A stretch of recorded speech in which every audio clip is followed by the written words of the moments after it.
આજે રાજકોટ દેશભક્તિના રંગે રંગાયું। રાજ્ય સરકાર દ્વારા સ્વતંત્રતા પર્વની ઉજવણીના ભાગરૂપે તિરંગા યાત્રાનું થયું આયોજન।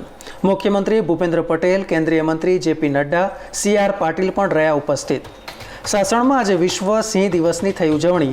સાસણ સિંહ સદન ખાતે મુખ્યમંત્રીની ઉપસ્થિતિમાં વિવિધ કાર્યક્રમો યોજાયા।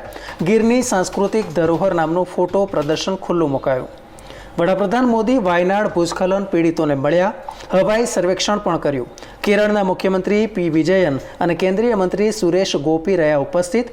વિપક્ષના નેતા અને વાયનાડના પૂર્વ સાંસદ રાહુલ ગાંધીએ મુલાકાત લેવા બદલ મોદીનો માન્યો આભાર। બાંગ્લાદેશના સુપ્રીમ કોર્ટના ચીફ જસ્ટિસ ઓબેદ ઉલ હસને આપ્યું રાજીનામું। પ્રદર્શનકારીઓના જણાવ્યા અનુસાર ચીફ જસ્ટિસની હતી શેખ હસીના સાથે મિલીભગત। બાંગ્લાદેશમાં અરાજકતાથી ભારતના મસાલા અને ટેક્સટાઇલ ઉદ્યોગોને પડ્યો મોટો ફટકો।